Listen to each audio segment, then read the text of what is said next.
Bismillahirrahmanirrahim. Assalamualaikum warahmatullahi wabarakatuh. Alhamdulillah, pada siang hari ini kita masih diberi kesehatan sehingga kita bisa sama-sama mengikuti kegiatan perkuliahan pada mata kuliah Sejarah Pendidikan Islam. Adapun materi yang akan kita bahas yaitu tentang sistem pendidikan nasional. Sebelum dilanjut ke dalam pemaparan materi, saya akan membacakan terlebih dahulu susunan masalah. Maka dari itu, mohon disimak dengan baik. Rumusan masalah. Yang pertama, apa yang dimaksud dengan sistem pendidikan? Yang kedua, apa yang dimaksud dengan sistem pendidikan nasional? Yang ketiga, apa yang dimaksud dengan dasar dan tujuan sistem pendidikan nasional? Yang keempat, apa yang dimaksud dengan unsur-unsur sistem pendidikan nasional? Lalu yang terakhir, yang kelima, apa yang dimaksud dengan konsep dan strategi pengembangan sistem pendidikan nasional di era Society 5.0? Nah, mungkin itu rumusan masalah yang akan kita bahas pada siang hari ini. Untuk selanjutnya, langsung saja kita ke dalam pembahasan. Mungkin untuk poin yang pertama akan saya bahas dan poin selanjutnya saya serahkan kepada rekan-rekan yang lain. Pengertian sistem pendidikan. Nah, kata sistem berasal dari bahasa Yunani yaitu sistema, yang berarti cara atau strategi. Dalam bahasa Inggris, sistem berarti sistem, susunan, jaringan, dan juga cara. Nah, sistem juga diartikan sebagai suatu strategi, cara berpikir atau model berpikir. Nah, menurut Imam Barnadib dalam bukunya Ramlis, sistem adalah suatu gagasan atau prinsip yang bertautan yang tergabung menjadi satu keseluruhan. Dengan demikian, dapat disimpulkan bahwa sistem pendidikan adalah himpunan gagasan atau prinsip-prinsip pendidikan yang saling bertautan dan tergabung sehingga menjadi satu keseluruhan. Nah, mungkin itu untuk pengertian sistem pendidikan. Selanjutnya saya serahkan kepada rekan-rekan yang lain untuk menjelaskan poin-poin selanjutnya. Bismillahirrahmanirrahim. Assalamualaikum warahmatullahi wabarakatuh. Sebelumnya, terima kasih kepada moderator yang telah mempersilahkan saya untuk membahas materi-materi yang akan kita bahas dalam presentasi kali ini. Sebelumnya, perkenalkan, nama saya Sa'adah Nur Latifah. Di sini saya akan membahas tentang apa itu sistem pendidikan nasional dan juga dasar dan tujuan pendidikan nasional. Nah, teman-teman, kita lanjutkan ya, atau kita langsung saja kepada pengertian sistem pendidikan nasional. Nah, adapun sistem pendidikan nasional merupakan upaya terencana dalam mewujudkan proses dan suasana pembelajaran supaya pelajar aktif dalam mengembangkan potensi dirinya. Nah, dengan sistem pendidikan tersebut diharapkan peserta didik memiliki kecerdasan, akhlak, pengendalian diri, maupun keterampilan yang berguna bagi diri sendiri, masyarakat, maupun negara. Nah, adapun menurut Jahar ID tahun 1987 mengemukakan bahwa pendidikan nasional sebagai suatu sistem adalah karya manusia yang terdiri dari komponen-komponen yang mempunyai hubungan fungsional dalam rangka membantu terjadinya proses transformasi atau perubahan tingkah laku seseorang sesuai dengan tujuan nasional, seperti tercantum dalam Undang-Undang Dasar Republik Indonesia tahun 1945. Nah, adapun dalam Undang-Undang Republik Indonesia yaitu nomor 2 tahun 1989 tentang sistem pendidikan nasional, dikemukakan pendidikan nasional adalah usaha sadar untuk menyiapkan peserta didik melalui bimbingan, pengajaran, dan atau latihan bagi di masa yang akan datang.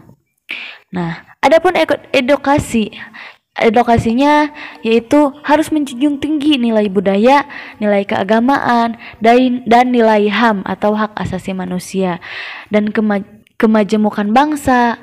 Nah, tak hanya itu teman-teman, sistem pendidikan, pemberdayaan, dan kebudayaan manusia juga wajib memberikan teladan yang baik supaya meningkatkan kreativitas serta membangun niat. Nah, itu tentang pengertian sistem pendidikan ya. Untuk lebih jelasnya ada di dalam makalah. Kita lanjutkan ke materi berikutnya, yaitu tentang dasar dan tujuan sistem pendidikan nasional. Nah, teman-teman, adapun dasar-dasar sistem pendidikan nasional yaitu ada sebagai dasar negara, pandangan hidup bangsa, Pancasila merupakan pedoman yang menunjukkan arah, cita-cita, dan tujuan bangsa. Demikian pula halnya dengan pendidikan yang dilaksanakan di Indonesia. Pancasila menjadi dasar sistem nasional dalam rangka mencerdaskan kehidupan bangsa. Sebagai termaktub dalam pembukaan Undang-Undang 1945 dan Pancasila, sehingga pendidikan nasional Indonesia adalah pendidikan Pancasila. Adapun pendidikan di Indonesia mempunyai landasan ideal yaitu Pancasila. Landasan konstitusional ialah Undang-Undang 1945 dan landasan operasional ialah Ketetapan MPR tentang GBHN. Nah, adapun tujuan sistem pendidikan nasional yaitu ada pada Undang-Undang Nomor 20 Tahun 2003 tentang Sistem Pendidikan Nasional yang menjelaskan bahwa fungsi dan tujuan dari pendidikan nasional dituangkan di dalam pasal 3 yang mengatakan bahwa pendidikan nasional berfungsi mengembangkan kemampuan dan membentuk watak serta peradaban bangsa yang bermartabat dalam rangka mencerdaskan kehidupan bangsa. Nah, bertujuan juga untuk pengembangannya potensi peserta didik agar menjadi manusia yang beriman dan bertakwa kepada Tuhan Yang Maha Esa, berakhlak mulia, serta berilmu, cakap, kreatif, mandiri, dan menjadi warga negara yang demokrasi serta bertanggung jawab. Nah, dalam tujuan pendidikan tersebut terdapat beberapa kata kunci, antara lain iman dan takwa, berakhlak mulia, sehat, berilmu, cakap, kreatif, mandiri, dan demokratis. Nah, konsekuensinya adalah kriteria atau bisa juga disebut sebagai evaluasi pendidikan yang diterapkan harus mampu melihat sejauh mana ketercapaian setiap hal yang disebutkan dalam tujuan tersebut.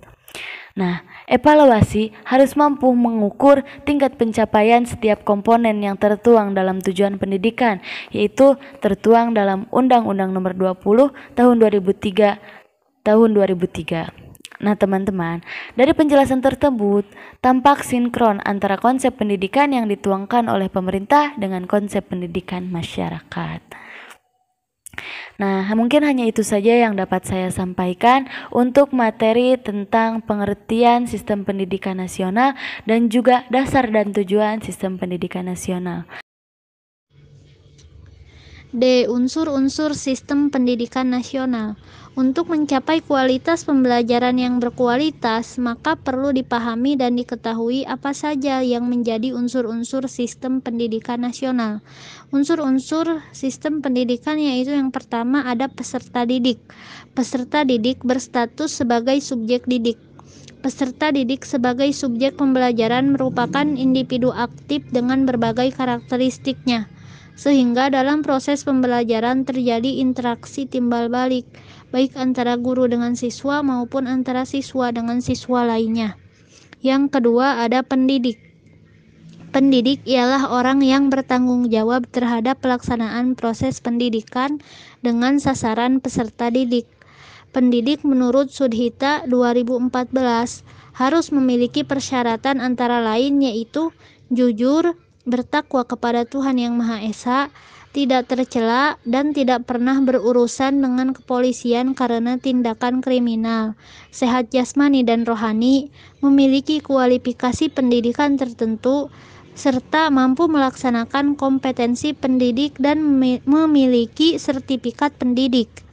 Yang ketiga ada interaksi edukatif antara peserta didik dan pendidik. Interaksi edukatif pada dasarnya adalah komunikasi timbal balik yang dilakukan antar peserta didik dengan pendidik yang terarah kepada tujuan pendidikan, di mana ketika proses pembelajaran di ruangan sedang berlangsung, maka diharapkan antara pendidik dan murid adalah menjadi partner yang saling berargumen logis guna mendapatkan suasana belajar yang efektif. Yang keempat yaitu ada isi pendidikan atau kurikulum. Dalam sistem pendidikan persekolahan, materi telah diramu dalam kurikulum yang disajikan sebagai sarana pencapaian tujuan. Materi ini salah satunya meliputi materi inti maupun materi muatan lokal. Materi inti bersifat nasional yang mengandung misi pengendalian dan persatuan bangsa. Sedangkan materi muatan lokal misinya adalah untuk mengembangkan kebinekaan kekayaan budaya sesuai dengan kondisi lingkungan. Pada perguruan tinggi, standar untuk mencapai kompetensi lulusan dituangkan dalam kurikulum. Kurikulum terdiri dari sekelompok mata kuliah yang wajib ditempuh oleh mahasiswa untuk mencapai kompetensi yang ditetapkan. Mata kuliah terdiri dari mata kuliah umum dan mata kuliah keahlian, yaitu keahlian utama dan keahlian khusus. Yang kelima ada alat dan metode. Alat dan metode diartikan sebagai segala sesuatu yang dilakukan ataupun diadakan dengan sengaja untuk mencapai tujuan pendidikan. Metode pendidikan dibedakan menjadi dua, yaitu yang pertama yang bersifat preventif, yaitu mencegah terjadinya hal-hal yang tidak dikehendaki, dan yang kedua yang bersifat kuratif, yaitu memperbaiki. Yang keenam yaitu perbuatan pendidik. Perbuatan pendidik merupakan kegiatan yang dilakukan oleh pendidik ketika menghadapi peserta didik. Tata cara dan sikap seorang pendidik dalam penyampaian pembelajaran juga menunjang perkembangan peserta didik itu sendiri. Pendidik harus menghindari sikap menekan mental peserta didik, karena hal ini sangat berpengaruh besar terhadap pendirian, mental, serta perkembangan pengetahuan peserta didik. Dan yang ketujuh yaitu tempat pendidikan berlangsung atau lingkungan pendidikan. Lingkungan pendidikan berpengaruh pada tercapainya tujuan pendidikan, di mana lingkungan belajar meliputi sarana dan prasarana belajar seperti ruangan kelas yang memadai, tersedianya ruangan untuk praktikum, serta kenyamanan dalam belajar. Poin yang terakhir yaitu konsep dan strategi pengembangan sistem pendidikan nasional era Society 5.0. Sistem pendidikan nasional era Society 5.0 adalah suatu pendidikan yang menggunakan teknologi sebagai sistem pendidikannya untuk mencapai tujuan pendidikan nasional di era society ini. Untuk pendidikan dalam era Society 5.0 memungkinkan siswa atau mahasiswa dalam kegiatan pembelajarannya berdampingan dengan robot yang sudah dirancang untuk menggantikan peran pendidik. Lantas bagaimanakah dengan pengembangan sistem pendidikan di Indonesia? Nah, Kepala Dinas Pendidikan Gorontalo Utara, Irwan A. Usman, menuturkan bahwa di era society ini kecenderungan pendidikan itu harus ditata, di mana kecenderungan yang harus dilakukan adalah kecenderungan antara konsep guru bukan merupakan penyedia materi pembelajaran, akan tetapi bagaimana seorang guru sebagai fasilitator dan tutor pembelajaran.